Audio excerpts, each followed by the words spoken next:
Hello, lovely, beautiful Starseeds and Lightworkers. It's Alexander Quinn. And just the other day, I was sat at home and I was working with a friend from my counter, my desktop counter. And my friend was listening to press release from the White House, and it was about the New Jersey drones. And out the corner of my ear, while I was doing my emails, I was listening to it and it didn't quite add up. And I thought, that doesn't quite add up. So I said to them, can you please send me that YouTube link so I can watch it in my own time? So they sent it over. I started watching it and I thought, yeah, it just still doesn't add up. So, so I sat and channeled and I brought my Arcturian forward and I said, why does this not feel right to me? Can you give me the answers? And now we're going to go straight into that. Now, just before I go into what my Arcturian said, what has really fascinated me is probably not the bulk of that press release. Now, that press release, that video is in the link down below. So just before I read this out, this message from my Arcturian, I want you to click pause now, and then I want you to go down and watch the video. It'll be in the video link in the description, in the bottom of this video. It'll say press release video, and then the link. And go and click on that video, watch it all the way through. And then towards the end, I then want you to turn your attention specifically to when the secretary says, in time, it got worse due to curiosity. And I want you to play that round a couple of times, because that seemingly is like a throwaway line. Like you wouldn't really take any attention to that. You wouldn't really think that meant anything. You know, unless you were under a sort of investigative sort of environments where you were sort of under a three-letter agency sort of scenario, you would have to sort of pull apart every single word. But nonetheless, that is the phrase that my Arcturian laser focused in on to give us a definition of what was really going on in that press release. And I would never have picked up on that. So I'm going to start with two questions of what my Arcturian was saying about the press release. But for me, the fascination, and I hope for you too, the fascination is at the statement in the end. In time, it got worse due to curiosity. Okay, so pause the video now, go to the link below, watch it, and then come back. Okay, so hopefully you've just watched the video, you've just come back. And now I'm going to read out to you what my Arcturian said, okay? So my question to my Arcturian, yeah? Were the drones all visible to the naked eye? Answer. No, not all of them were visible. 80% were, but 20% had to remain transdimensionally out of sight in order to maintain polaric electrogravitational fields in other dimensions as bridges between two worlds. This ensures that if necessary, they could portal those within the electromagnetic light spectrum visible to the human eye out of harm's way should scalar or hostile military weapons be activated. Your military possesses highly advanced systems compared to your publicly known technology, capable of acting upon physical objects within your material world. However, these craft remain unaffected. They operate on a transdimensional framework existing beyond conventional space-time parameters. When faced with threats, they can shift phase, effectively disengaging from the observable timeline while maintaining structural integrity in an adjacent dimensional state. From a linear perspective, they remain present yet displaced beyond the perceivable fabric of that specific reality, rendering them undetectable by the conventional tracking methods currently available on Earth. Okay, now, the second question. Were there multiple species of craft during these sightings and other sightings? Answer, yes. They usually arrive in groups for tactical reasons, as previously mentioned. During some sightings, more than 12 species have come to assist in the ascension of your timelines. Newer ones still largely unknown, including the Yael, those from Polaris, and the Alpha Centaurians, and a race of humanoid beings with platinum white skin and hair, appearing entirely female from Cassiopeia. Others, whom some would refer to these as the Nordics, were also present. The FAA's decision not to inform the FBI or law enforcement about the authorized drone flights was deliberate, based on specific operational requirements. When President Trump stated this was not the enemy, he was indeed correct. The phenomena were not the threat. The lack of immediate disclosure was due to operational security considerations, classified research, and other strategic factors that justified withholding the information at that time. So clearly, for whatever reason, for reasons we still don't know completely, but it was not able to fully be declassified. We ask you to consider those in your world who operate with specialized domains, whether through manual labor, data analysis, physical tasks, or other intricate processes that demand acute real-time observational clarity. These are the moments when focus and precision intersect with the fabric of your everyday existence. Now imagine the sudden intrusion of information events so radically incongruent with the established order of reality that they disrupt the mind's very foundations. In such moments, the mind does not directly react, it actually rewires itself, stretching through parallel realities embedded in your very own DNA. Consciousness must assimilate these new timelines, bending and reshaping to grasp on the understanding of this very altered reality from previous perceptions.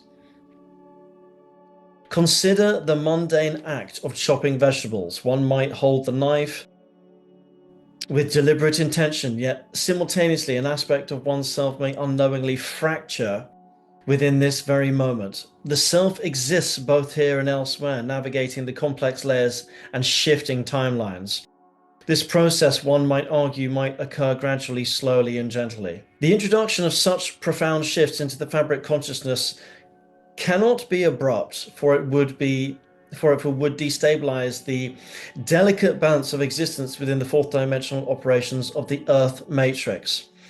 The mind requires time, even within the flow of a single day, to integrate such seismic shifts without the fracturing equilibrium that holds the self intact. Many of you seek confirmation from your governments regarding the sightings and phenomena you observe.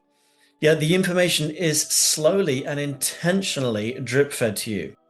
You witness the events, the lights, the strange occurrences, and in those moments, there is a pause, a shift in your internal state, your body's homeostasis, teetering toward a semi-fight or flight response.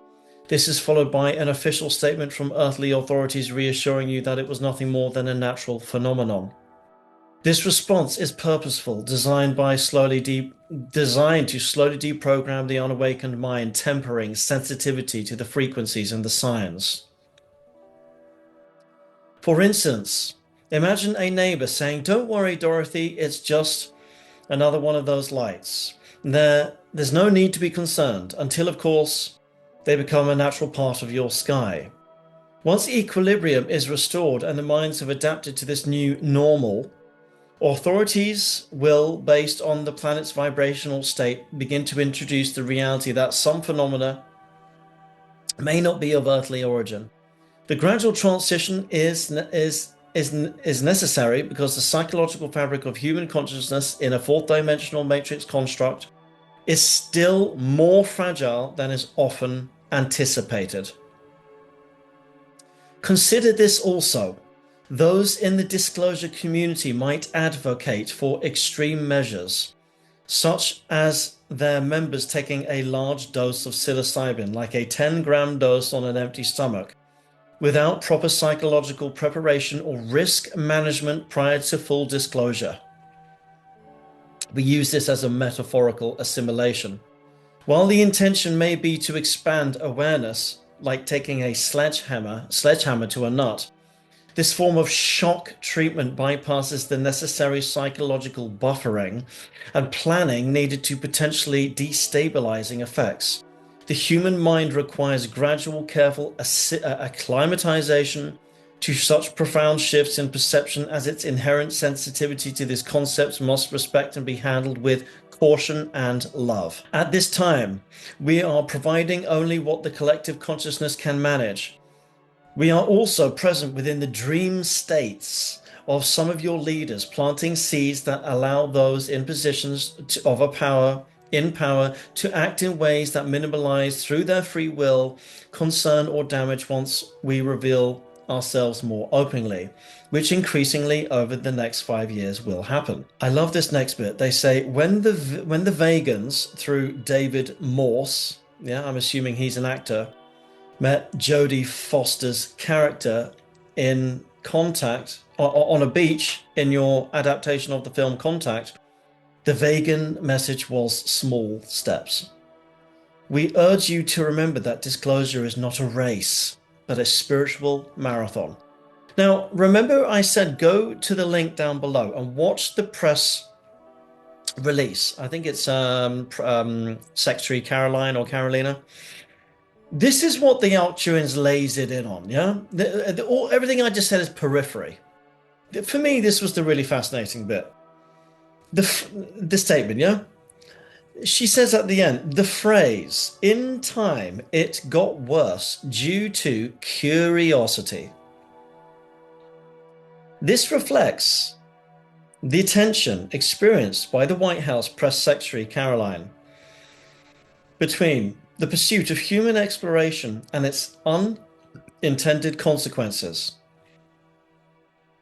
Curiosity, a fundamental drive of human nature, compels individuals to seek knowledge, venture into the unknown, and challenge existing boundaries. Yet this aspect of her message reveals the burden of knowledge, where the pursuit of understanding, while noble, led to existential complications and unforeseen, unexplainable outcomes in the White House. Thus, as Caroline delivered her statement, her subconscious surfaced. She knew more than she was permitted to reveal. And then they go a bit philosophical here. In the Socratic sense, the unexamined life is not worth living. Yet an overabundance of examination, curiosity surpassing wisdom can create problems or paradoxes. The acquisition of knowledge often leads to disillusionment, unintended harm, or moral dilemmas. This tension mirrors the classic tale of Pandora's box and Icarus, where curiosity pushes individuals or societies beyond safe or balanced limits, causing more harm than potentially good. Ultimately, Caroline's statement, in time it got worse due to curiosity, served as a smoke screen. I repeat, served as a smokescreen. Those 8 words may have revealed more than anything else she said previously for the reasons already outlined in everything we have already said. To conclude, we feel you are more ready than your governments feel you are. Yet, we also exercise some level of caution never to give the collective more than the balance of all consciousness within it can manage at this time. As you say in your world, and I have to laugh when this came through, putting the toothpaste back in the tube once too much has come out is a harder endeavor. Did I read that right? Yeah, putting the toothpaste back in the tube, the toothpaste come out is a harder endeavor. So, absolutely fascinating. I was not expecting them to laser in on that almost throwaway line at the end, and yet that's seemingly what they wanted to draw mine and inadvertently your attention to. So that is my reaction, or should I say that is the Arcturians' reaction to that press release. And Godspeed, much love. The energies are intense, and there are a lot of changes right now. Now, I've been saying that for a long time, but they really are incredible changes right now. You know, the physical body is feeling all these ascension symptoms, and we're all over the place, yeah? You're going to be fine, and you're going to get through this. Much love. Keep following my posts on Telegram and Facebook. They're going out almost daily with detailed reports of where the energy is, where it's where it's going, and how it may affect you. From my heart to yours, I will see you very shortly. God bless.